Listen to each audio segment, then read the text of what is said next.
राजा का सृष्टि विषय प्रश्न और सुखदेव जी का कथारंभ। सूत जी कहते हैं, सुखदेव जी के वचन भगवत तत्व का निश्चय कराने वाले थे। उत्तरानंदन राजा परीक्षित ने उन्हें सुनकर अपनी शुद्ध बुद्धि भगवान श्री कृष्ण के चरणों में अनन्य भाव से समर्पित कर दी।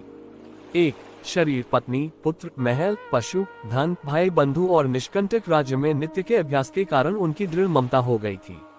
एक क्षण में ही उन्होंने हम महामनस्वी परीक्षित ने अपनी उस ममता का त्याग कर दिया। 2. मृत्यु का निश्चित समय जान लिया था, इसलिए उन्होंने धर्म, अर्थ और काम से संबंध रखने वाले जितने भी कर्म थे उनका संन्यास कर दिया। इसके बाद भगवान श्री कृष्ण में सुदृढ़ आत्मभाव को प्राप्त होकर बड़ी श्रद्धा से भगवान श्री कृष्ण की महिमा सुनने के लिए उन्होंने श्री सुखदेव जी से यही प्रश्न किया जिसे आप लोग मुझसे पूछ रहे हैं।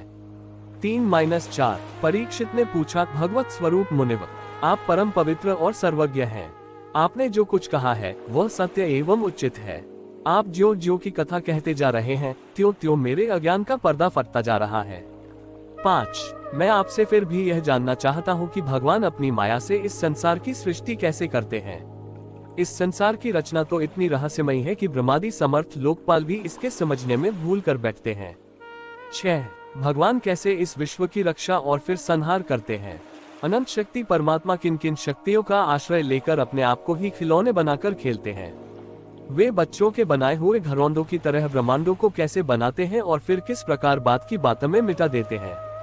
7. भगवान श्रीहरि की लीलाएं बड़ी ही अद्भुत अचिंत्य हैं।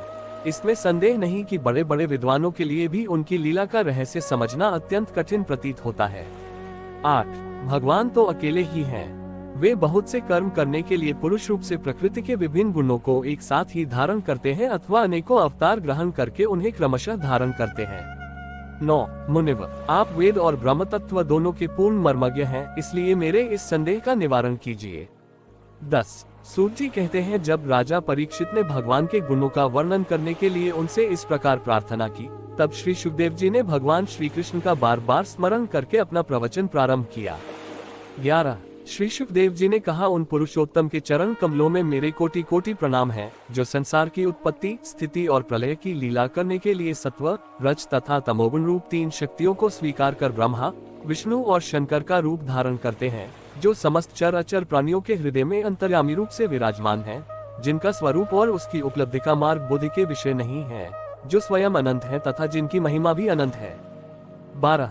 हम पुनः बार बार उनके चरणों में नमस्कार करते हैं, जो सत्पुरुषों का दुख मिटाकर उन्हें अपने प्रेम का दान करते हैं, दुष्टों की सांसारिक बढ़ती रोककर उन्हें मुक्ति देते हैं तथा जो लोग परमहंस आश्रम में स्थित हैं उन्हें उनकी भी अभीष्ट वस्तु का दान करते हैं। क्योंकि चर अचर समस्त प्राणी उन्हीं की मूर्ति है, इसलिए किसी से भी उनका पक्षपात नहीं है। 13. जो बड़े ही भक्तवत्सल है और हठपूर्वक भक्तिहीन साधन करने वाले लोग जिनकी छाया भी नहीं छू सकते, जिनके समान भी किसी का ऐश्वर्य नहीं है, फिर उससे अधिक तो हो ही कैसे सकता है, तथा ऐसे ऐश्वर्य से युक्त होकर जो निरंतर ब्रह्मस्वरूप अपने धाम में विहार करते रहते हैं, उन भगवान श्री कृष्ण को मैं बार बार नमस्कार करता हूँ। 14. जिनका कीर्तन, स्मरण, दर्शन, वंदन, श्रवण और पूजन जीवों के पापों को तत्काल नष्ट कर देता है, उन पुण्यकीर्ति भगवान श्री कृष्ण को बार बार नमस्कार है। 15. विवेकी पुरुष जिनके चरण कमलों की शरण लेकर अपने हृदय से इस लोक और परलोक की आसक्ति निकाल डालते हैं और बिना किसी परिश्रम के ही ब्रह्म पद को प्राप्त कर लेते हैं, उन मंगलमय कीर्ति वाले भगवान श्री कृष्ण को अनेक बार नमस्कार है। 16. बड़े बड़े तपस्वी, दानी, यशस्वी, मनस्वी, सदाचारी और मंत्रवेता जब तक अपनी साधना उनको तथा अपने आप को उनके चरणों में समर्पित नहीं कर देते, तब तक उन्हें कल्याण की प्राप्ति नहीं होती। जिनके प्रति आत्मसमर्पण की ऐसी महिमा है, उन कल्याणमयी कीर्ति वाले भगवान को बार बार नमस्कार है। 17. किरात, हूण, आंध्र, पुलिंद, पुलकस, आभीर, कंक, यवन और खसादी नीच जातियां तथा दूसरे पापी जिनके शरणागत भक्तों की शरण ग्रहण करने से ही पवित्र हो जाते हैं, उन सर्वशक्तिमान भगवान को बार बार नमस्कार है। 18. वे ही भगवान ज्ञानियों के आत्मा हैं, भक्तों के स्वामी हैं, कर्मकांडियों के लिए वेद मूर्ति हैं, धार्मिकों के लिए धर्म मूर्ति हैं और तपस्वियों के लिए स्वरूप हैं। ब्रह्मा, शंकर आदि बड़े का देवता भी अपने शुद्ध हृदय से उनके स्वरूप चिंतन करते और आश्चर्यचकित होकर देखा रहते हैं। वे मुझ पर अपने अनुग्रह की प्रसादश वर्षा करें। 19. जो समस्त संपत्तियों की स्वामी लक्ष्मी देवी के पति हैं, समस्त यज्ञों के भोक्ता ऐस फलदाता है, प्रजा के रक्षक हैं, सबके अंतर्याद और समस्त लोकों के पालन करता है तथा पृथ्वी देवी स्वामी है। जिन्होंने यदुवंश में प्रकट होकर अंधक वृष्णि एवं यदुवंश के लोगों की रक्षा की है। 13 जो उन लोगों के एकमात्र आश्रय रहे हैं भक्तवत्सल, संतजनों के सर्वस्व श्री कृष्ण मुझन प्रसन्न हो। 20 विद्वान पुरुष जिनके चरण कमलों के चिंतन रूप समाधि से शुद्ध हुई बुद्धि के द्वारा आत्म तत्व का साक्षात्कार करते हैं तथा उनके दर्शन के अनंतर अपनी अपनी मति और रुचिरे अनुसार जिनके स्वरूप का वर्णन करते रहते हैं, वे प्रेम और मुक्ति के लुटाने वाले भगवान श्री कृष्ण मुझ पर प्रसन्न हो। 21 जिन्होंने सृष्टि के समय ब्रह्मा के हृदय में पूर्वकल्प की स्मृति जागृत करने के लिए ज्ञान की अधिष्ठात्री देवी को प्रेरित किया और वे अपने अंगों के सहित वेद के रूप में उनके मुख से प्रकट हुई, वे ज्ञान के मूल कारण भगवान मुझ पर कृपा करे, मेरे हृदय में प्रकट हो। 22 भगवान ही पंचमहाभूतों से इन शरीरों का निर्माण करके इनमें जीव रूप से शयन करते हैं और 5 ज्ञानेंद्रिय, 5 कर्मेंद्रिय, 5 प्राण और 1 मन इन 16 कलाओं से युक्त होकर इनके द्वारा 16 विषयों का भोग करते हैं। वे सर्वभूतमय भगवान मेरी वाणी को अपने गुणों से अलंकृत कर। 23 संत पुरुष जिनके मुख कमल से मकरंद के समान जरती हुई ज्ञानमय सुधा का पान करते रहते हैं, उन वासुदेवावतार सर्वज्ञ भगवान व्यास के चरणों में मेरा बार बार झुकते हैं। परीक्षित वेदगर्भ स्वयंभू ब्रह्मा ने नारद के भगवान नारायण ने उन्हें उपदेश किया था और प्रश्न करने पर यही बात कही थी, जिसका स्वयं वही मैं तुमसे कह रहा हूँ। 25 सृष्टि वर्णन बंध ही नहीं, सबके पिता, समस्त देवताओं से श्रेष्ठ। द्वार उनरे समय 221 नारद जी ने पूछा, पिताजी आप केवल मेरे एवं सृष्टि करता है, आपको मेरा प्रणाम है, आप मुझे वह ज्ञान दीजिए जिससे आत्मतत्व का साक्षात्कार हो जाता है। 1 पिताजी इस संसार का क्या लक्षण है, इसका आधार क्या है, इसका निर्माण किसने किया है, इसका प्रलय किसमें होता है, ये किसके अधीन है और वास्तव में यह है क्या वस्तु, आप इसका तत्व बतलाइए। 2 आप तो ये सब कुछ जानते हैं, क्योंकि जो कुछ कृष्ण हुआ है, हो रहा है या होगा, उसके स्वामी आप ही हैं। ये सारा संसार हथेली पर रखे हुए आंवले के समान आपकी ज्ञान दृष्टि के अंतर्गत ही है। 3 पिताजी आपको ये ज्ञान कहाँ से मिला, आप किसके आधार पर ठहरे हुए हैं, आपका स्वामी कौन है और आपका स्वरूप क्या है, आप अकेले ही अपनी माया से पंचभूतों के द्वारा प्राणियों की सृष्टि कर लेते हैं, कितना अद्भुत है। 4 जैसे मकड़ी अनायास ही अपने मुंह से जाला निकालकर उसमें खेलने लगती है, वैसे ही आप अपनी शक्ति के आश्रय से जीवों को अपने में ही उत्पन्न करते हैं और फिर भी आप में कोई विकार नहीं होता। 5 जगत में नाम, रूप और गुणों से जो कुछ जाना जाता है, उसमें मैं ऐसी कोई सत, असत, उत्तम, मध्यम या अधम वस्तु नहीं देखता जो आपके सिवा और किसी से उत्पन्न हुई हो। 6 इस प्रकार सबके ईश्वर होकर भी आपने एकाग्र चित्त से घोर तपस्या की, इस बात से मुझे मुंह के साथ साथ बहुत बड़ी शंका भी हो रही है कि आपसे बड़ा भी कोई है क्या। 7 पिताजी आप सर्वज्ञ और सर्वेश्वर हैं, जो कुछ मैं पूछ रहा हूँ वह सब आप कृपा करके मुझे इस प्रकार समझाइए कि जिससे मैं आपके उपदेश को ठीक ठीक समझ सकूं। 8 ब्रह्मा जी ने कहा, बेटा नारद तुमने जीवों के प्रति करुणा के भाव से भरकर यह बहुत ही सुंदर प्रश्न किया है, क्योंकि इससे के गुणों का वर्णन करने की प्रेरणा मुझे प्राप्त हुई है। 9 तुमने मेरे विषय में जो कुछ कहा है, तुम्हारा वह कथन भी असत्य नहीं है, क्योंकि जब तक मुझसे परे का तत्व जो स्वयं भगवान ही है जान नहीं लिया जाता, तब तक मेरा ऐसा ही प्रभाव प्रतीत होता है। 10 जैसे सूर्य, अग्नि, चंद्रमा, ग्रह, नक्षत्र और तारे उन्हीं के प्रकाश से प्रकाशित होकर जगत में प्रकाश फैलाते हैं, वैसे ही मैं भी उन्हीं स्वयं प्रकाश के चिन्मय प्रकाश से प्रकाशित होकर संसार को प्रकाशित कर रहा हूँ। 11 उन भगवान वासुदेव की मैं वंदना करता हूँ और ध्यान भी, जिनकी दुर्जय माया से मोहित होकर लोग मुझे गुरु कहते हैं। 12 यह माया तो उनकी आंखों के सामने ठहरती ही नहीं, झेपकर दूर से ही भाग जाती है, परंतु संसार के अज्ञानी जन उसी से मोहित होकर यह मैं हूँ, यह मेरा है, इस प्रकार बकते रहते हैं। 13 भगवत स्वरूप श्रीमद् भागवत अशून्य नारद दिव्य कर्म, काल, स्वभाव और जीव वास्तव में भगवान से भिन्न दूसरी कोई भी वस्तु नहीं है। 14 वेद नारायण के परायण हैं, देवता भी नारायण के ही अनुभव में कल्पित हुए हैं और समस्त यज्ञ भी नारायण की प्रसन्नता के लिए ही है तथा उनसे जिन लोकों की प्राप्ति होती है वे भी नारायण में ही कल्पित हैं। 15 सब प्रकार के योग भी नारायण की प्राप्ति के ही हेतु हैं। सारी तपस्याएं नारायण की ओर ही ले जाने वाली हैं, ज्ञान के द्वारा भी नारायण ही जाने जाते हैं। समस्त साध्य और साधनों का पर्यवसान भगवान नारायण में ही है। 16 वे दृष्टा होने पर भी ईश्वर हैं, स्वामी हैं, निर्विकार होने पर भी सर्वस्वरूप हैं। उन्होंने ही मुझे बनाया है और उनकी दृष्टि से ही प्रेरित होकर मैं उनके इच्छानुसार सृष्टि रचना करता हूँ। 17 भगवान माया के गुणों से रहित एवं अनंत हैं। सृष्टि, स्थिति और प्रलय के लिए रजोगुण, सत्वगुण और तमोगुण ये 3 गुण माया के द्वारा उनमें स्वीकार किए गए हैं। 18 ये ही तीनों गुण द्रव्य, ज्ञान और क्रिया का आश्रय लेकर मायातीत नित्यमुक्त पुरुष को ही माया में स्थित होने पर कार्य, कारण और कर्तापन के अभिमान से बांध लेते हैं।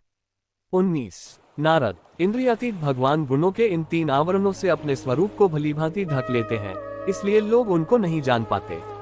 सारे संसार के और मेरे भी एकमात्र स्वामी वही हैं। 20 जन्म दिया। 22 रजोगुण और सत्वगुण की वृद्धि होने पर महत्तत्व का जो विकार हुआ, उससे ज्ञान, क्रिया और द्रव्य रूप तमः प्रधान विकार हुआ। 23 वह अहंकार कहलाया और विकार को प्राप्त होकर 3 प्रकार का हो गया। उसके भेद है वैकारिक, तेजस और तामस। नारद जी, वे क्रमशः ज्ञान शक्ति, क्रिया शक्ति और द्रव्य शक्ति प्रधान है। 24 जब पंचमहाभूतों के कारण रूप तामस अहंकार में विकार हुआ, तब उससे आकाश की उत्पत्ति हुई। आकाश की तन्मात्रा और गुण शब्द है। इस शब्द के द्वारा ही दृष्टा और दृश्य का बोध होता है। 25 जब आकाश में विकार हुआ, तब उससे वायु की उत्पत्ति हुई, उसका गुण स्पर्श है।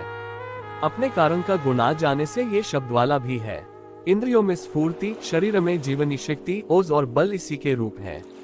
26 काल, कर्म और स्वभाव से वायु में भी विकार हुआ, उससे तेज की उत्पत्ति हुई, इसका प्रधान गुण रूप है। साथ ही इसके कारण आकाश और वायु के गुण शब्द एवं स्पर्श भी इसमें है। 27 तेज के विकार से जल की उत्पत्ति हुई, इसका गुण है रस, कारण तत्वों के गुण शब्द, स्पर्श और रूप भी इसमें है। 28 जल के विकार से पृथ्वी को उत्पत्ति हुई, इसका गुण है गंध, कारण के गुण कार्य में आते हैं, इस न्याय से शब्द, स्पर्श, रूप और रस ये चारों गुण भी इसमें विद्यमान है। 29 वैकारिक अहंकार से मन की और इंद्रियों के 10 अधिष्ठात्र देवताओं की भी उत्पत्ति हुई। उनके नाम है दिशा, वायु, सूर्य, वरुण, अश्विनी कुमार, अग्नि, इंद्र, विष्णु, मित्र और प्रजापति। 30 तेजस अहंकार के विकार से श्रोत, त्वचा, नेत्र, जिह्वा और घ्राण ये 5 ज्ञानेंद्रिया एवं वाक, हस्त, पाद, गुदा और जन्नेन्द्रिय ये 5 कर्मेंद्रिया उत्पन्न हुई। साथ ही ज्ञान शक्ति रूप बुद्धि और मायापति भगवान ने एक से बहुत होने की इच्छा होने पर अपनी माया से अपने स्वरूप में स्वयं प्राप्त काल, कर्म और स्वभाव को स्वीकार कर लिया। 21 की शक्ति से ही काल ने तीनों गुणों में क्षोभ उत्पन्न कर दिया, स्वभाव ने उन्हें रूपांतरित कर दिया और कर्म ने महत्तत्व को। श्रीमद् भागवत अशून्य। नारद, दिव्य, कर्म, काल, स्वभाव और जीव वास्तव में भगवान से भिन्न दूसरी कोई भी वस्तु नहीं है। 14 वेद नारायण के परायण हैं, देवता भी नारायण के ही अंगों में कल्पित हुए हैं और समस्त यज्ञ भी नारायण की प्रसन्नता के लिए ही है तथा उनसे जिन लोकों की प्राप्ति होती है वे भी नारायण में ही कल्पित हैं। 15 सब प्रकार के योग भी नारायण की प्राप्ति के ही हेतु हैं। सारी तपस्याएं नारायण की ओर ही ले जाने वाली हैं, ज्ञान के द्वारा भी नारायण ही जाने जाते हैं। समस्त साध्य और साधनों का पर्यवसान भगवान नारायण में ही है। 16 वे दृष्टा होने पर भी ईश्वर हैं, स्वामी हैं, निर्विकार होने पर भी सर्वस्वरूप है। उन्होंने ही मुझे बनाया है और उनकी दृष्टि से ही प्रेरित होकर मैं उनके इच्छानुसार सृष्टि रचना करता हूँ। 17 भगवान माया के गुणों से रहित एवं अनंत है। सृष्टि, स्थिति और प्रलय के लिए रजोगुण, सत्वगुण और तमोगुण ये 3 गुण माया के द्वारा उनमें स्वीकार किए गए हैं। 18 ये ही तीनों गुण द्रव्य, ज्ञान और क्रिया का आश्रय लेकर मायातीत नित्यमुक्त पुरुष को ही माया में स्थित होने पर कार्य, कारण और कर्तापन के अभिमान से बांध लेते हैं। 19 नारद, इंद्रियातीत भगवान गुणों के इन 3 आवरणों से अपने स्वरूप को भलीभांति ढक लेते हैं, इसलिए लोग उनको नहीं जान पाते। सारे संसार के और मेरे भी एकमात्र स्वामी वही हैं। 20 जन्म दिया। 22 रजोगुण और सत्वगुण की वृद्धि होने पर महत्तत्व का जो विकार हुआ, उससे ज्ञान, क्रिया और द्रव्य रूप तमः प्रधान विकार हुआ। 23 वह अहंकार कहलाया और विकार को प्राप्त होकर 3 प्रकार का हो गया। उसके भेद हैं वैकारिक, तेजस और तामस। नारद जी, वे क्रमशः ज्ञान शक्ति, क्रिया शक्ति और द्रव्य शक्ति प्रधान हैं। 24 जब पंचमहाभूतों के कारण रूप तामस अहंकार में विकार हुआ, तब उससे आकाश की उत्पत्ति हुई। आकाश की तन्मात्रा और गुण शब्द है। इस शब्द के द्वारा ही दृष्टा और दृश्य का बोध होता है। 25 जब आकाश में विकार हुआ, तब उससे वायु की उत्पत्ति हुई, उसका गुण स्पर्श है। अपने कारण का गुण आ जाने से ये शब्द वाला भी है। इंद्रियों में स्फूर्ति, शरीर में जीवनी शक्ति, ओज और बल इसी के रूप है। 26 काल, कर्म और स्वभाव से वायु में भी विकार हुआ, उससे तेज की उत्पत्ति हुई, इसका प्रधान गुण रूप है। साथ ही इसके कारण आकाश और वायु के गुण शब्द एवं स्पर्श भी इसमें है। 27 तेज के विकार से जल की उत्पत्ति हुई। इसका गुण है रस, कारण तत्वों के गुण शब्द स्पर्श और रूप भी इसमें है। 28 जल के विकार से पृथ्वी को उत्पत्ति हुई। इसका गुण है गंध, कारण के गुण कार्य में आते हैं। इस न्याय से शब्द स्पर्श रूप और रस ये चारों गुण भी इसमें विद्यमान है। 29 वैकारिक अहंकार से मन की और इंद्रियों के 10 अधिष्ठात्र देवताओं की भी उत्पत्ति हुई। उनके नाम है दिशा, वायु, सूर्य, वरुण, अश्विनी कुमार, अग्नि, इंद्र, विष्णु, मित्र और प्रजापति। 30 तेजस अहंकार के विकार से श्रोत्र, त्वचा, नेत्र, जिह्वा और घ्राण ये 5 ज्ञानेंद्रिया एवं वाक, हस्त, पाद, गुदा और जन्नेन्द्रिय ये 5 कर्मेंद्रिया उत्पन्न हुई। साथ ही ज्ञान शक्ति रूप बुद्धि और मायापति भगवान ने एक से बहुत होने की इच्छा होने पर अपनी माया से अपने स्वरूप में स्वयं प्राप्त काल, कर्म और स्वभाव को स्वीकार कर लिया। 21 की शक्ति से ही काल ने तीनों गुणों में क्षोभ उत्पन्न कर दिया। स्वभाव ने उन्हें रूपांतरित कर दिया और कर्म ने महतत्व को स्वभाव और जीव वास्तव में भगवान से भिन्न दूसरी कोई भी वस्तु नहीं है। 14 वेद नारायण के परायण हैं। देवता भी नारायण के ही अंगों में कल्पित हुए हैं और समस्त यज्ञ भी नारायण की प्रसन्नता के लिए ही है तथा उनसे जिन लोकों की प्राप्ति होती है वे भी नारायण में ही कल्पित हैं। 15 सब प्रकार के योग भी नारायण की प्राप्ति के ही हेतु हैं। सारी तपस्याएं नारायण की ओर ही ले जाने वाली हैं। ज्ञान के द्वारा भी नारायण ही जाने जाते हैं। समस्त साध्य और साधनों का पर्यवसान भगवान नारायण में ही है। 16 वे दृष्टा होने पर भी ईश्वर हैं, स्वामी हैं, निर्विकार होने पर भी सर्वस्वरूप हैं। उन्होंने ही मुझे बनाया है और उनकी दृष्टि से ही प्रेरित होकर मैं उनके इच्छानुसार सृष्टि रचना करता हूँ। 17 भगवान माया के गुणों से रहित एवं अनंत है। सृष्टि, स्थिति और प्रलय के लिए रजोगुण, सत्वगुण और तमोगुण ये 3 गुण माया के द्वारा उनमें स्वीकार किए गए हैं।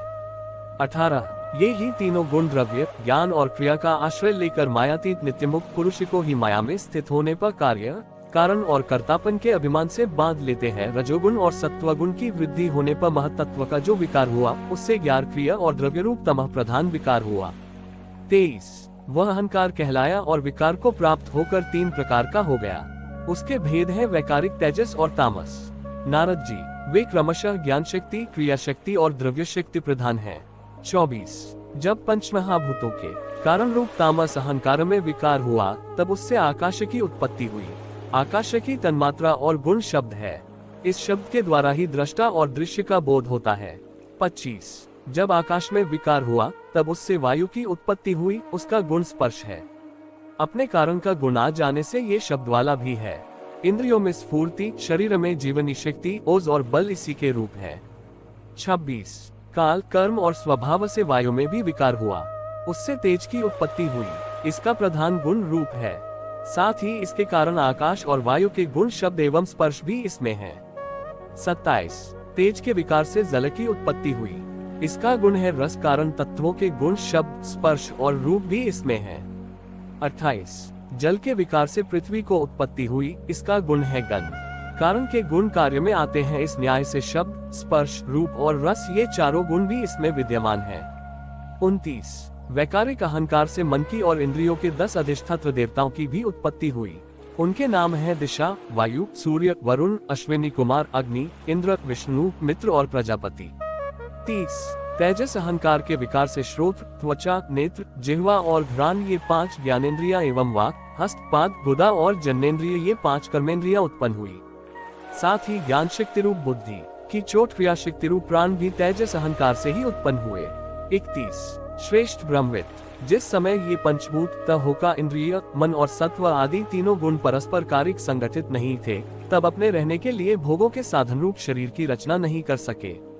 32 जब भगवान ने इन्हें अपनी शक्ति से प्रेरित किया तब वे तत्व परस्पर एक दूसरे के साथ मिल गए और उन्होंने आपस में कार्य कारण भाव स्वीकार करके व्यष्टि समष्टि रूप पिंड और ब्रह्मांड दोनों की रचना की। 33 वह ब्रह्मांड रूप अंडा 1 सहस्त्र वर्ष तक निर्जीव रूप से जल में पड़ा रहा। फिर काल, कर्म और स्वभाव को स्वीकार करने वाले भगवान ने उसे जीवित कर दिया। 34 उस अंडे को फोड़कर उसमें से वही विराट पुरुष निकला जिसकी जंघा, चरण, भुजाएं, नेत्र, मुख और सिर सहस्रों की संख्या में है। 35 विद्वान पुरुष उपासना के लिए उसी के अंगों में समस्त लोक और उनमें रहने वाली वस्तु की कल्पना करते हैं।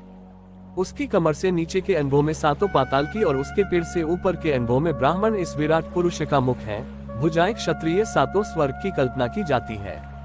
36 है, जांघों से वैश्य और पैरों से शूद्र उत्पन्न हुए हैं। 37 पैरों से लेकर कटिपर्यंत सातों पाताल तथा भूलोक की कल्पना की गई है। नाभि में भुवों की, हृदय में स्वलोक की और परमात्मा के वक्षस्थल में महलोक की कल्पना की गई है। 38 उसके गले में जनलोक, दोनों स्तनों में तपोलोक और मस्तक में ब्रह्मा का नित्य निवास स्थान सत्यलोक, सिर में स्वलोक है। 42 है। 39 उस विराट पुरुष की कमर में अतल, जांघों में वितल, घुटनों में पवित्र सुतलोक और जंघाओं में तलातल की कल्पना की गई है। 40 एड़ी के ऊपर की गांठों में महातल, पंजे और एड़ियों में रसातल और तलुओं में पाताल समझना चाहिए। इस प्रकार विराट पुरुष सर्वलोकमय है। 41 विराट के अंगों में इस प्रकार भी लोकों की कल्पना की जाती है कि उनके चरणों में पृथ्वी है। श्री सुखदेव जी ने कहा, परीक्षित, तुम्हारा लोकहित के लिए किया हुआ ये प्रश्न बहुत ही उत्तम है। मनुष्य के लिए जितनी भी बातें सुनने, स्मरण करने या कीर्तन करने की है, उन सब में श्रेष्ठ है। आत्मज्ञानी महापुरुष ऐसे प्रश्न का बड़ा आदर करते हैं। 1 राजेंद्र, जो गृहस्थ घर के काम धंधों में उलझे हुए हैं, अपने स्वरूप को नहीं जानते, उनके लिए हजारों बातें कहने, सुनने एवं सोचने करने की रहती है। 2 उनकी सारी उम्र यूं ही बीत जाती है। उनकी रात नींद या स्त्री पसंद से कटती है और दिन धन की हाय हाय या कुटुंबियों के भरण पोषण में समाप्त हो जाता है। 3 संसार में जिन्हें अपना अत्यंत घनिष्ठ संबंधी कहा जाता है, वे शरीर, पुत्र, स्त्री आदि कुछ नहीं है, असत है, परंतु जीव उनके मोह में ऐसा पागल सा हो जाता है कि रात दिन उनको मृत्यु का ग्रास होते देखकर भी चेतता नहीं। 4 इसलिए परीक्षित, जो अपने पद को प्राप्त करना चाहता है, उसे तो सर्वात्मा सर्वशक्तिमान भगवान श्री कृष्ण की ही लीलाओं का श्रवण, कीर्तन और स्मरण करना चाहिए। 5 मनुष्य जन्म का यही इतना ही लाभ है कि चाहे जैसे हो, ज्ञान से, भक्ति से अथवा अपने धर्म की निष्ठा से जीवन को ऐसा बना लिया जाए कि मृत्यु के समय की स्मृति अवश्य बनी रहे। 6 परीक्षित, जो निर्गुण स्वरूप में स्थित है एवं विधि निषेध की मर्यादा को लांघ चुके हैं, वे बड़े बड़े ऋषि मुनि भी प्राय के अनंत कल्याण में गुणगुणों के वर्णन में रमे रहते हैं। 7 द्वापर के अंत में इस भगवद रूप अथवा वेदतुल्य श्रीमद् भागवत नाम के महापुराण का अपने पिता श्री कृष्ण कृपानंद से मैंने अध्ययन किया था। 8 राजर्षि, मेरी निर्गुण स्वरूप परमात्मा में पूर्ण निष्ठा है, फिर भी भगवान श्री कृष्ण की मधुर लीलाओं ने बलात् मेरे हृदय को अपनी ओर आकर्षित कर लिया। यही कारण है कि मैंने इस पुराण का अध्ययन किया। 9 तुम भगवान के परम भक्त हो, इसलिए तुम्हें मैं इसे सुनाऊंगा। जो इसके प्रति श्रद्धा रखते हैं, उनकी शुद्ध चित्तवृत्ति भगवान श्री कृष्ण के चरणों में अनन्य प्रेम के साथ बहुत शीघ्र लग जाती है। 10 जो निर्लोक या परलोक की किसी भी वस्तु की इच्छा रखते हैं, या इसके विपरीत संसार में दुख का अनुभव करके जो उससे विरक्त हो गए हैं और निर्भय मोक्ष पद को प्राप्त करना चाहते हैं, उन साधकों के लिए तथा योग संपन्न सिद्ध ज्ञानियों के लिए भी समस्त शास्त्रों का यही निर्णय है कि वे के नामों का प्रेम से संकीर्तन करें। 11 अपने कल्याण साधन की ओर से असावधान रहने वाले पुरुष की वर्षों लंबी आयु भी अनजान में ही व्यर्थ बीत जाती है। सावधानी से ज्ञान पूर्वक बिताई हुई घड़ी 2 घड़ी भी श्रेष्ठ है, क्योंकि उसके द्वारा अपने मर्यादा को कल्याण की चेष्टा तो की जा सकती है। राजर्षि खट्वांग अपनी आयु की समाप्ति का समय जानकर 2 घड़ी में ही सब कुछ त्याग करके अभयपद को प्राप्त हो गए। 13 परीक्षित, अभी तो तुम्हारे जीवन की अवधि 7 दिन की है, इस बीच में ही तुम अपने परम कल्याण के लिए जो कुछ करना चाहिए सब कर लो। 14 मृत्यु का समय आने पर मनुष्य घबराए नहीं, उसे चाहिए कि वह वैराग्य के शस्त्र से शरीर और उससे संबंध रखने वालों के प्रति ममता को काट डाले। 15 धैर्य के साथ घर से निकलकर पवित्र तीर्थ के जल में स्नान करे और पवित्र तथा एकांत स्थान में विधिपूर्वक आसन लगाकर बैठ जाए। 16 तत्पश्चात परम पवित्र अम इन 3 मात्राओं से युक्त प्रणव का मन ही मन जप करे। प्राणवायु को वश में करके मन का दमन करे और एक क्षण के लिए भी प्रणव को न भूले। 17 बुद्धि की सहायता से मन के द्वारा इंद्रियों को उनके विषयों से हटा ले और कर्म की वासनाओं से चंचल हुए मन को विचार के द्वारा रोककर के मंगलमय रूप में लगाए। 18 स्थिर चित्त से कि श्री विग्रह में से किसी एक अंग का ध्यान करे। इस प्रकार एक एक अंग का ध्यान करते करते विषय वासना से रहित मन को पूर्ण रूप से भगवान में ऐसा तल्लीन कर दे कि फिर और किसी विषय का चिंतन ही न हो। वही भगवान विष्णु का परम पद है, जिसे प्राप्त करके मन भगवत प्रेम रूप आनंद से भर जाता है। 19 यदि का ध्यान करते समय मन रजोगुण से विक्षिप्त या तमोगुण से मूल हो जाए तो घबराए नहीं। धैर्य के साथ योग धारणा के द्वारा उसे वश में करना चाहिए, क्योंकि धारणा उन दोनों गुणों के दोषों को मिटा देती है। 20 धारणा स्थिर हो जाने पर ध्यान में जप लेगी अपने परम मंगलमय। परीक्षित ने पूछा, ब्राह्मण, धारणा किस साधन और किस वस्तु में किस प्रकार की जाती है और उसका क्या स्वरूप माना गया है, जो शीघ्र हो मनुष्य के मन का मैल मिटा देती है। 22 वह वैराग्य के शस्त्र से शरीर और रखने वालों के प्रति ममता को काटने के साथ घर से निकलकर पवित्र स्नान करे और पवित्र तथा एकांत का आसन लगाकर बैठ जाए। 16 पवित्र अम इन 3 प्रणव का मन ही मन जप करे, लेकर के मन का दमन करे और ये भी प्रणव को न भूले।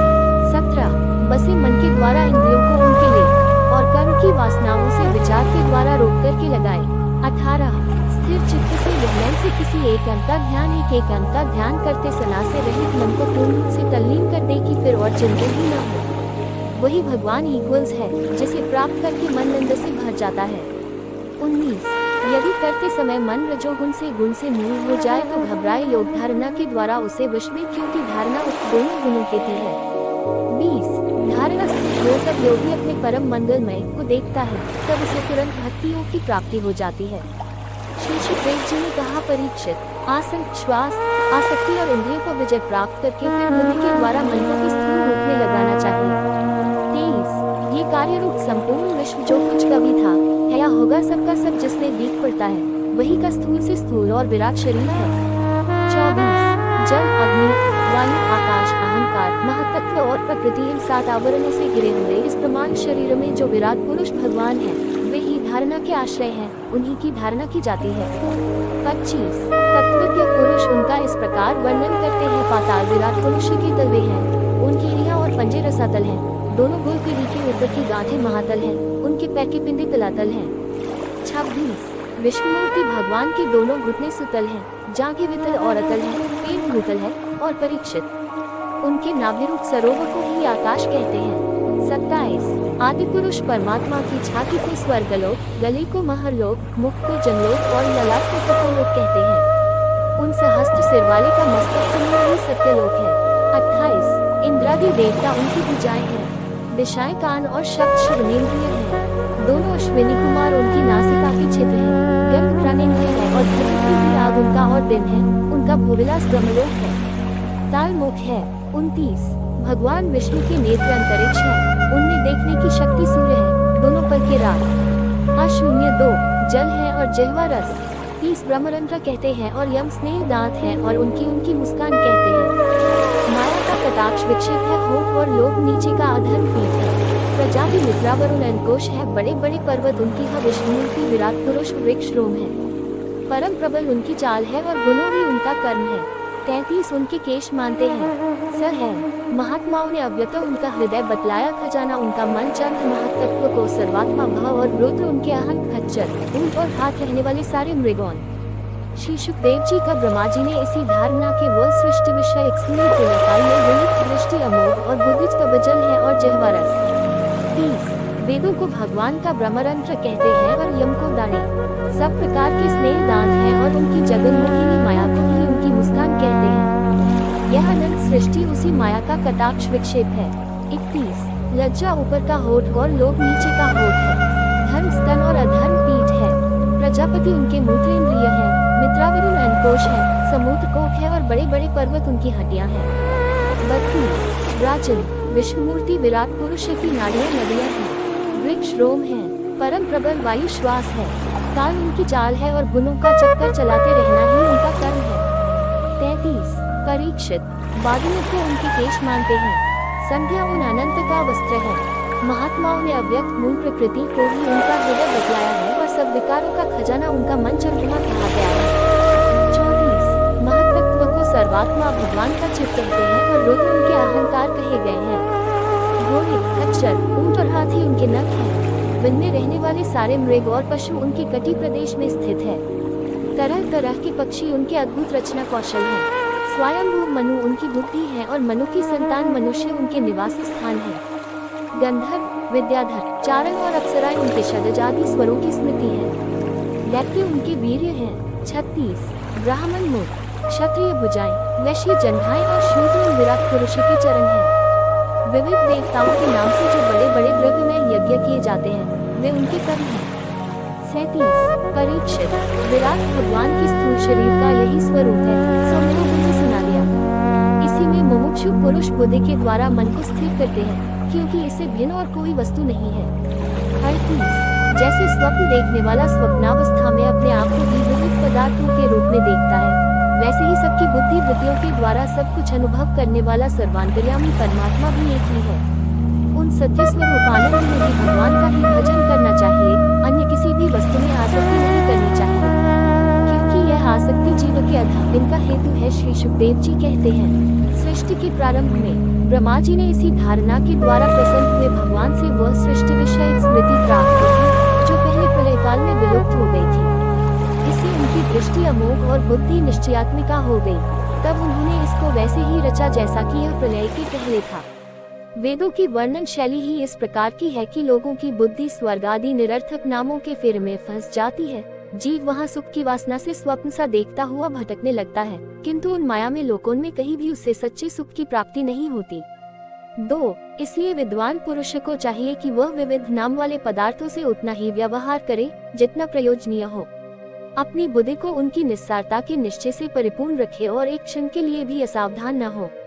यदि संसार के पदार्थ प्रारब्धवश बिना परिश्रम के यूं ही मिल जाएं, तब उनके उपार्जन का परिश्रम व्यर्थ समझकर उनके लिए कोई प्रयत्न न करे। 3 जब जमीन पर सोने से काम चल सकता है, तब पलंग के लिए प्रयत्न करने से क्या प्रयोजन। जब भुजाएं अपनेकों की कृपा से स्वयं ही मिली हुई हैं, तब तकियों की क्या आवश्यकता। जब अंजलि से काम चल सकता है, तब बहुत से बर्तन क्यों बटोरें। वृक्ष की छाल पहनकर या वस्त्रहीन रहकर भी यदि जीवन धारण किया जा सकता है, तो वस्त्रों की क्या आवश्यकता। 4 पहनने को क्या रास्तों में चिथड़े नहीं हैं। भूख लगने पर दूसरों के लिए ही शरीर धारण करने वाले वृक्ष क्या फल फूल की भिक्षा नहीं देते। जल चाहने वालों के लिए नदियाँ क्या बिल्कुल सूख गई हैं। रहने के लिए क्या पहाड़ों की गुफाएं बंद कर दी गई हैं। अरे भाई, सब न सही, क्या भगवान भी अपने शरणगतों की रक्षा नहीं करते। ऐसी स्थिति में बुद्धिमान लोग भी धन के नशे में चूर घमंडी धनियों की चापलूसी क्यों करते हैं। 5 इस प्रकार विरक्त हो जाने पर अपने हृदय में नित्य विराजमान स्वतः सिद्ध आत्म स्वरूप परम प्रियतम परम सत्य जो अनंत भगवान है, बड़े प्रेम और आनंद से दृढ़ निश्चय करके उन्हीं का भजन करे, क्योंकि उनके भजन से जन्म मृत्यु के चक्कर में डालने वाले अज्ञान का नाश हो जाता है।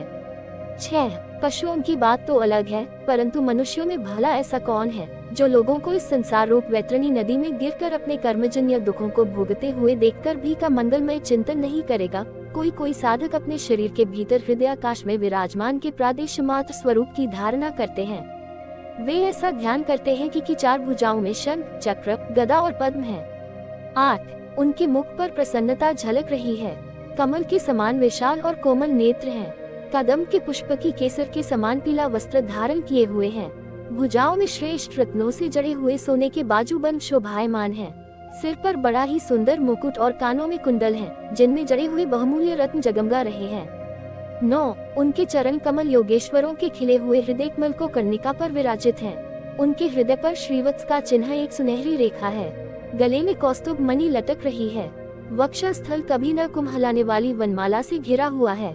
10 वे कमर में करधनी, अंगुलियों में बहुमूल्य अंगूठी, चरणों में नूपुर और हाथों में कंगन आदि आभूषण धारण किए हुए हैं। उनके बालों की लंटे बहुत चिकनी, निर्मल, घुंघराली और नीली हैं। उनका मुख कमल मंद मंद मुस्कान से खिल रहा है। 11 लीलापूर्ण उन्मुक्त हास्य और चितवन से शोभायमान भौहों के द्वारा वे भक्तजनों पर अनंत अनुग्रह की वर्षा कर रहे हैं। जब तक मन इस धारणा के द्वारा स्थिर न हो जाए, तब तक बार बार इन चिंतन स्वरूप भगवान को देखते रहने की चेष्टा करनी चाहिए। 12 के चरण कमलों से लेकर उनके मुस्कान युक्त मुख कमल पर्यंत समस्त अंगों की एक एक करके बुद्धि के द्वारा धारणा करनी चाहिए। जैसे जैसे बुद्धि शुद्ध होती जाएगी, वैसे वैसे चित्त स्थिर होता जाएगा। जब एक अंग का ध्यान ठीक ठीक होने लगे, तब उसे छोड़कर दूसरे अंग का ध्यान करना चाहिए। 14 षटचक्र भेदन की रीति से ऊपर ले जाए और तब बिना घबराहट के योगी को चाहिए कि नाभि चक्र में वायु को हृदय चक्र अनाहत में, वहां से द्वारा वक्षस्थल के ऊपर विशुद्ध चक्र वायु को धीरे धीरे तालमूल में वी अग्रभाग में चढ़ा दे। 20 तदनंतर 2 कान, 2 नासा छिद्र और मुख छिद्रों को रोककर उस तालमूल में निभोहों के बीच आज्ञा चक्र में ले जाए। लोक में जाने की इच्छा न हो तो उस वायु को वही रोककर स्थिर ब उसे सहस्त्रार में ले जाकर परमात्मा जाए।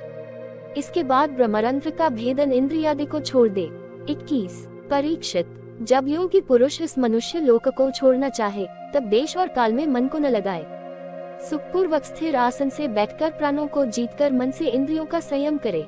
15 तदनंतर अपनी निर्मल बुद्धि से मन को नियमित करके मन के साथ बुद्धि को क्षेत्रज्ञ में और क्षेत्रज्ञ को अंतरात्मा में लीन कर दे। फिर अंतरात्मा को परमात्मा में लीन करके धीर पुरुष उस परम शांति में अवस्था में स्थित हो जाए। फिर उसके लिए कोई कर्तव्य शेष नहीं रहता। 16 इस अवस्था में सत्वगुण भी नहीं है। फिर रजोगुण और तमोगुण की तो बात ही क्या है। अहंकार, महत्त्व और प्रकृति का भी वहाँ अस्तित्व नहीं है। उस स्थिति में जब देवताओं के नियामक काल की भी दाल नहीं गलती तब देवता और उनके अधीन रहने वाले प्राणी तो रह ही कैसे सकते हैं।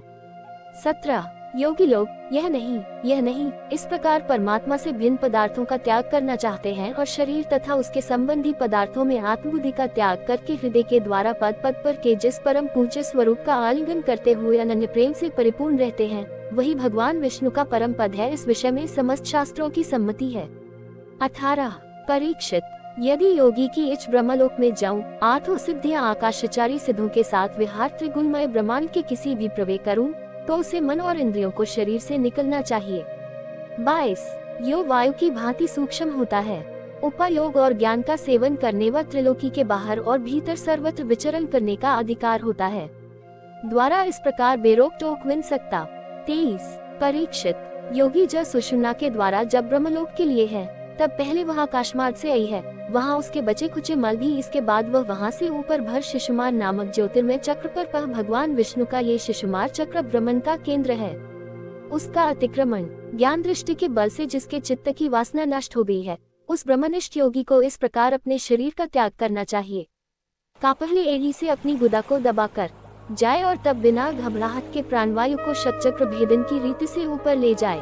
19 मनस्वी योगी को चाहिए कि नाभि चक्र मणिपुरक में स्थित वायु को हृदय चक्र अनाहत में, वहां से उदान वायु के द्वारा वक्षः स्थल के ऊपर विशुद्ध चक्र में, फिर उस वायु को धीरे धीरे तालमूल में विशुद्ध चक्र के अग्रभाग में चढ़ा दे।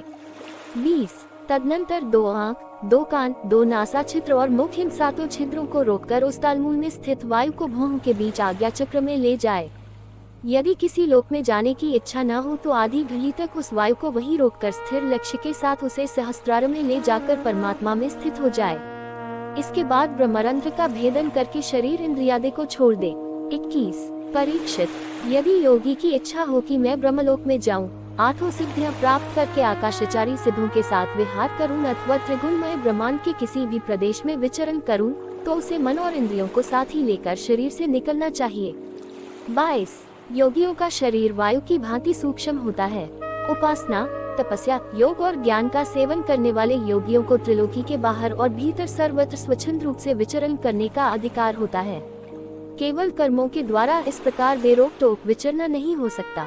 23 परीक्षित, योगी ज्योतिर्मय मार्ग सुषुम्ना के द्वारा जब ब्रह्मलोक के लिए प्रस्थान करता है तब पहले वह आकाशमार्ग से अग्निलोक में जाता है, वहाँ उसके बचे खुचे मल भी जल जाते हैं। इसके बाद वह वहाँ से ऊपर भगवान श्री हरि के शिशुमार नामक ज्योतिर्मय चक्र पर पहुँचता है। 24 भगवान विष्णु का ये शिशुमार चक्र विश्व ब्रह्मांड के भ्रमण का केंद्र है। उसका अतिक्रमण करके अत्यंत सूक्ष्म एवं निर्मल शरीर से वह अकेला ही महालोक में जाता है। वह लोक ब्रह्मेताओं के द्वारा भी वंदित है और उसमें कल्प पर्यंत जीवित रहने वाले देवता विहार करते रहते हैं। 25 फिर जब प्रलय का समय आता है तब नीचे के लोगों को शेष के मुख से निकली हुई आग के द्वारा भस्म होते देख वह ब्रह्मलोक में चला जाता है, जिस ब्रह्मलोक में बड़े बड़े सिद्धेश्वर विमानों पर निवास करते हैं। उस ब्रह्मलोक की आयु ब्रह्मा की आयु के समान ही 2 परार्ध की है। 26 वहाँ न शोक है, न दुख, न बुढ़ापा है, न मृत्यु। फिर वहाँ किसी प्रकार का उद्वेग या भय तो हो ही कैसे सकता है। वहाँ यदि दुख है तो केवल एक बात का, वह यही कि इस परम पद को न जानने वाले लोगों के जन्म मृत्युमय अत्यंत घोर संकटों को देखकर दयावश वहाँ के लोगों के मन में बड़ी व्यथा होती है। 27 सत्यलोक में पहुँचने के पश्चात वह योगी निर्भय होकर अपने सूक्ष्म शरीर को पृथ्वी से मिला देता है और फिर उतावली न करते हुए 7 आवरणों का भेदन करता है। पृथ्वी रूप से जल को और जल रूप से अग्नि में आवरणों को प्राप्त होकर वह ज्योति रूप से वायु रूप आवरण में आ जाता है और वहां से समय पर ब्रह्म की अनंतता का बोध कराने वाले आकाश रूप आवरण को प्राप्त करता है। 28 इस प्रकार स्थूल आवरणों को पार करते समय उसकी इंद्रियां भी अपने सूक्ष्म अधिष्ठान में लीन होती जाती हैं। ज्ञानेंद्रिय गंध तन्मात्रा में, रसना रस तन्मात्रा में, नेत्र रूप तन्मात्रा में, त्वचा स्पर्श तन्मात्रा में, श्रोत शब्द तन्मात्रा में और कर्मेंद्रियां अपनी अपनी क्रिया शक्ति में मिलकर अपने अपने सूक्ष्म स्वरूप को प्राप्त हो जाती हैं। 29 इस प्रकार योगी पंचभूतों की स्थूल सूक्ष्म आवरणों को पार करके अहंकार में प्रवेश करता है। वहाँ सूक्ष्म भूतों को तामस अहंकार में, इंद्रियों को राजस अहंकार में तथा मन और इंद्रियों के अधिष्ठाता शरीर से सात्विक अहंकार में महलों में देवताओं को लीन कर लेता है। फिर अहम के साथ लय रूपी गति द्वारा वह महत्त्व में प्रवेश करता है और अंत में सभी गुणों का लयबद्ध स्थान प्रकृति रूपी आवरण में चला जाता है। परीक्षित, महाप्रलय के समय जब प्रकृति का आवरण भी विलीन हो जाता है तब योगी स्वयं आनंद में हो जाता है और अपने अनावृत स्वरूप से आनंद स्वरूप शांतिपूर्ण परम सत्ता को प्राप्त कर लेता है। जो व्यक्ति इस दिव्य मार्ग को प्राप्त कर लेता है उसे इस संसार में वापस नहीं आना पड़ता है। 31 परीक्षित, आपके पूछने के उत्तर में मैंने आपको वेदों में वर्णित 2 शाश्वत मार्गों सद्यो मुक्ति और क्रम मुक्ति का वर्णन किया है। जब भगवान ब्रह्मा ने सबसे पहले भगवान वासुदेव की पूजा की और उनसे पूछताछ की तो भगवान ब्रह्मा ने इस संसार में पड़े मनुष्य के लिए उस साधन के अलावा कोई अन्य शुभ मार्ग नहीं है जिसके द्वारा वह भगवान कृष्ण की अनन्य प्रेम पूर्ण भक्ति प्राप्त कर सके। 33 ब्रह्मा जी ने एकाग्र मन से 3 बार सभी वेदों का अध्ययन करके अपनी बुद्धि से निर्णय किया कि सर्वोत्तम धर्म वही है जिससे मनुष्य को परमात्मा श्री कृष्ण में अनन्य प्रेम प्राप्त हो। 34 सभी जल और अचल प्राणियों में भगवान कृष्ण ही एकमात्र ऐसे व्यक्ति है जिनका प्रतिनिधित्व उनके आत्मा रूप में किया जाता है, क्योंकि ये दृश्य वस्तुएं जैसे बुद्धि वे विशेषताएं हैं जो उसे अनुभव करती हैं। वही एकमात्र दृष्टा है जो उन सभी का गवाह है। 35 परीक्षित, इसलिए मनुष्यों को हर समय और सभी परिस्थितियों में अपनी पूरी शक्ति के साथ भगवान श्री हरि का श्रवण, कीर्तन और स्मरण करना चाहिए। 36 राजन, संत स्वयं स्वरूप भगवान की कथा का मधुर अमृत बांटते रहते हैं। श्री शुकदेव जी ने कहा, परीक्षित, तुमने मुझसे जो पूछा था कि मरते समय बुद्धिमान मनुष्य को क्या करना चाहिए, उसका उत्तर मैंने तुम्हें दे दिया। 1 जो ब्रह्म तेज का इच्छुक हो वह बृहस्पति की, जिसे इंद्रियों की विशेष शक्ति की कामना हो वह इंद्र की, और जिसे संतान की लालसा हो वह प्रजापतियों की उपासना करे। 2 जिसे लक्ष्मी चाहिए वह माया देवी की, जिसे तेज चाहिए वह अग्नि की, जिसे धन चाहिए वह वसुओं की, और जिस प्रभावशाली पुरुष को वीरता की चाह हो उसे रुद्रों की उपासना करनी चाहिए। 3 जिसे बहुत अन्न प्राप्त करने की इच्छा हो वह अदिति का, जिसे स्वर्ग की कामना हो वह अदिति के पुत्र देवताओं का, जिसे राज्य की अभिलाषा हो वह विश्व देवों का, और जो प्रजा को अपने अनुकूल बनाने की इच्छा रखता हो उसे साध्य देवताओं का आराधन करना चाहिए। 4 आयु की इच्छा से अश्विनी कुमारों का, पुष्टि की इच्छा से पृथ्वी का, और प्रतिष्ठा की चाह हो तो लोकमाता पृथ्वी और देव आकाश का सेवन करना चाहिए। 5 सौंदर्य की चाह से गंधर्वों की, पत्नी की प्राप्ति के लिए उर्वशी अप्सरा की, और सबका स्वामी बनने के लिए ब्रह्मा की आराधना करनी चाहिए। 6 जिसे यश की इच्छा हो वह यज्ञ पुरुष की, जिसे खजाने की लालसा हो वह वरुण की, विद्या प्राप्त करने की आकांक्षा हो तो भगवान शंकर की पति पत्नी में परस्पर प्रेम बनाए रखने के लिए पार्वती जी की उपासना करनी चाहिए। 7 धर्म उपार्जन करने के लिए की, वंश परंपरा की रक्षा के लिए पितरों की, बाधाओं से बचने के लिए यक्षों की, और बलवान होने के लिए मरुद्गणों की आराधना करनी चाहिए। 8 राज्य के लिए मनवंतरों के अधिपति देवों को, अभिचार के लिए नृत्य को, भोगों के लिए चंद्रमा को, और निष्कामता प्राप्त करने के लिए परम पुरुष नारायण को भजना चाहिए। 9 और जो बुद्धिमान पुरुष है वह चाहे निष्काम हो, समस्त कामनाओं से युक्त हो अथवा मोक्ष चाहता हो उसे तो तीव्र भक्ति योग के द्वारा केवल की ही आराधना करनी चाहिए। 10 जितने भी उपासक हैं उनका सबसे बड़ा हित इसी में है कि वे के प्रेमी भक्तों का संग करके भगवान में अविचल प्रेम प्राप्त कर लें। 11 ऐसे पुरुषों के सत्संग में जो की लीला कथाएं होती हैं, उनसे उस दुर्लभ ज्ञान की प्राप्ति होती है जिससे संसार सागर की त्रिगुणमयी तरंगमालाओं के थपेड़े शांत हो जाते हैं, हृदय शुद्ध होकर आनंद का अनुभव होने लगता है, इंद्रियों के विषयों में आसक्ति नहीं रहती, कैवल्य मोक्ष का सर्वसम्मत मार्ग भक्ति योग प्राप्त हो जाता है। कि ऐसी रसमयी कथाओं का चस्का लग जाने पर भला कौन ऐसा है जो उनमें प्रेम न करे। 12 शंकर जी ने कहा, सूत जी, राजा परीक्षित ने सुखदेव जी की यह बात सुनकर उनसे और क्या पूछा। वे तो सर्वज्ञ होने के साथ ही साथ मधुर वर्णन करने में भी बड़े निपुण थे। 13 सूत जी, आप तो सब कुछ जानते हैं, हम लोग उनकी वह बातचीत बड़े प्रेम से सुनना चाहते हैं, आप कृपा करके अवश्य सुनाइए, क्योंकि संतों की सभा में ऐसी ही बातें होती हैं जिनका पर्यवसान भगवान की रसमय लीला कथा में ही होता है। 14 पांडुनंदन महारथी राजा परीक्षित बड़े भगवत भक्त थे। बाल्यावस्था में खिलौनों से खेलते समय भी वे श्री कृष्ण लीला का ही रस लेते थे। 15 भगवानमय श्री सुखदेव जी भी जन्म से ही भगवत प्रायण हैं। ऐसे संतों के सत्संग के मंगलमय गुणों की दिव्य चर्चा अवश्य ही हुई होगी। 16 जिसका समय भगवान श्री कृष्ण के गुणों के गान अथवा श्रवण में व्यतीत हो रहा है, उसके अतिरिक्त सभी मनुष्यों की आयु व्यर्थ जा रही है। ये भगवान सूर्य प्रतिदिन अपने उदय और अस्त से उनकी आयु छीनते जा रहे हैं। 17 क्या वृक्ष नहीं जीते, क्या लोहार की धौकनी सांस नहीं लेती, गांव के अन्य पालतू पशु क्या मनुष्य पशु की ही तरह खाते पीते या मैथुन नहीं करते। 18 जिसके कान में भगवान श्री कृष्ण की लीला कथा कभी नहीं पड़ी, वह नर पशु, कुत्ते, ग्राम सूकप, ऊंट और गधे से भी गया बीता है। 19 सूत जी, जो मनुष्य भगवान श्री कृष्ण की कथा कभी नहीं सुनता, उसके कान बिल के समान हैं। जो जीभ की लीलाओं का गायन नहीं करती, वह मेघ की जीभ के समान टर टर करने वाली है, उसका तो न रहना है। अच्छा है। 20 जो सिर कभी भगवान श्री कृष्ण के चरणों में झुकता नहीं, वह रेशमी वस्त्र से सुसज्जित और मुकुट से युक्त होने पर भी बोझा मात्र ही है। जो हाथ की सेवा पूजा नहीं करते, वे सोने के कंगन से भूषित होने पर भी मुर्दे के हाथ हैं। 21 जो आंखें की याद दिलाने वाली मूर्ति, तीर्थ, नदी आदि का दर्शन नहीं करती, वे मोरों की पांख में बने हुए आंखों के चिन्ह के समान निरर्थक हैं। मनुष्यों के वे पैर चलने को शक्ति रखने पर भी न चलने वाले पेड़ों जैसे ही हैं, जो कि लीला स्थलियों की यात्रा नहीं करते। 22 जिस मनुष्य ने भगवत प्रेमी संतों के चरणों की धूल कभी सिर पर नहीं चढ़ाई, वह जीता हुआ भी मुर्दा है। जिस मनुष्य ने भगवान के चरणों पर चढ़ी हुई तुलसी की सुगंध लेकर उसकी सराहना नहीं की, वह श्वास लेता हुआ भी श्वासरहित शव है। 23 सूत जी, वह हृदय नहीं, लोहा है, जो के मंगलमय नामों का श्रवण कीर्तन करने पर भी पिघलकर उन्हीं की ओर बह नहीं जाता।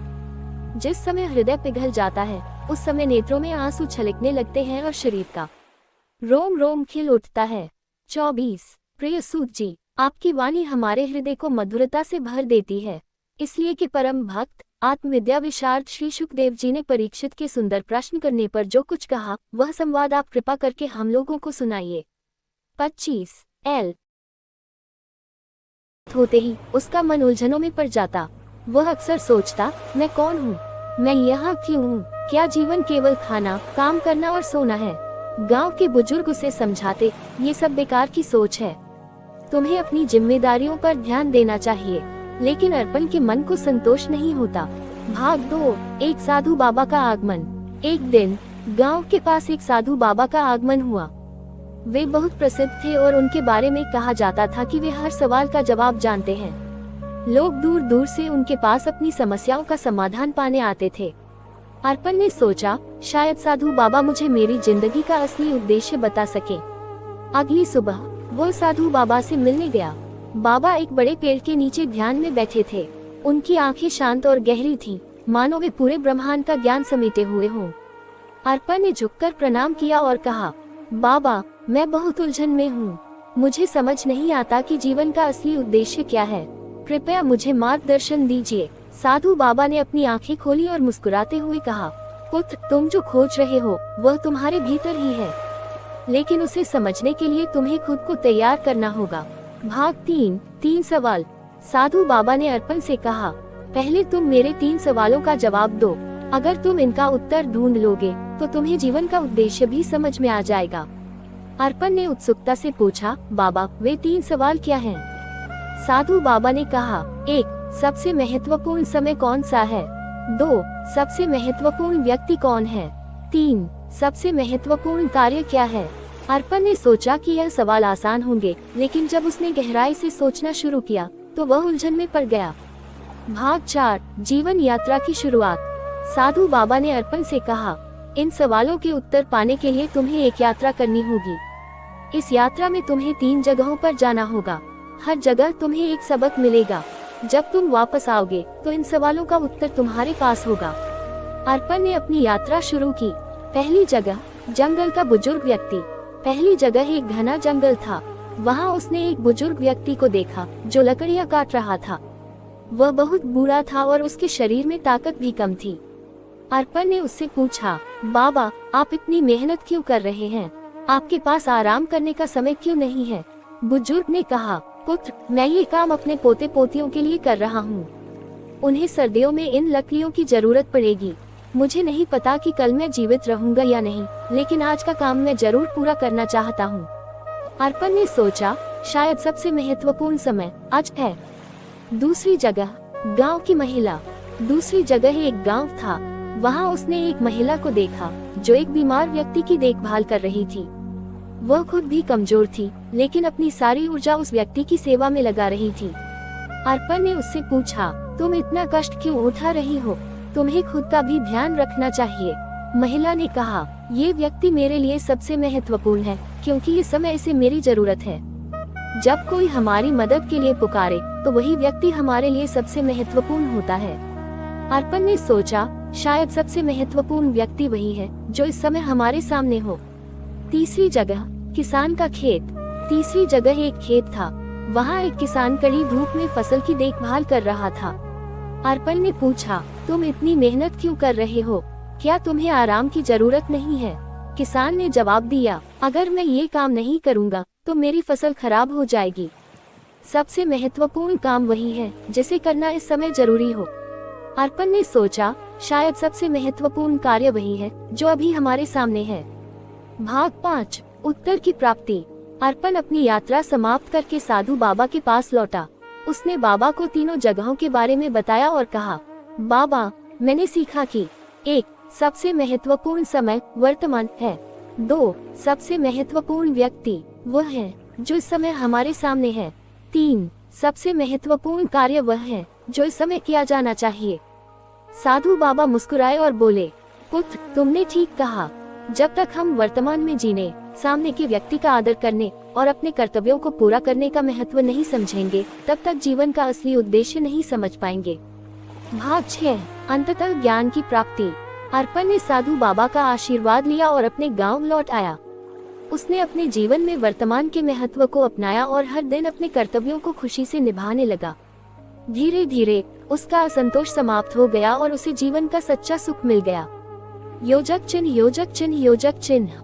कहानी से प्रेरणा। ये कहानी हमें सिखाती है कि 1. हमें अपने वर्तमान पर ध्यान केंद्रित करना चाहिए।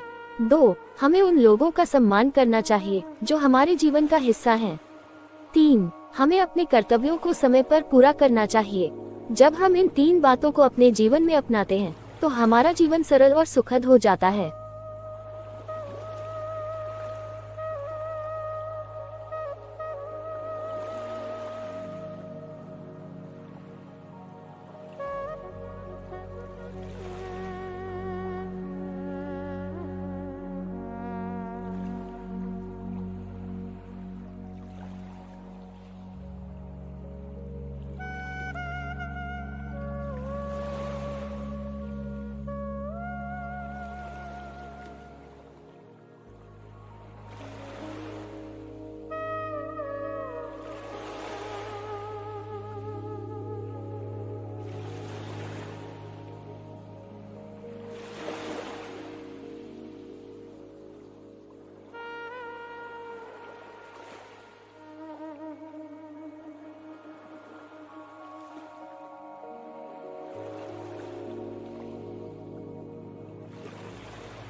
ॐ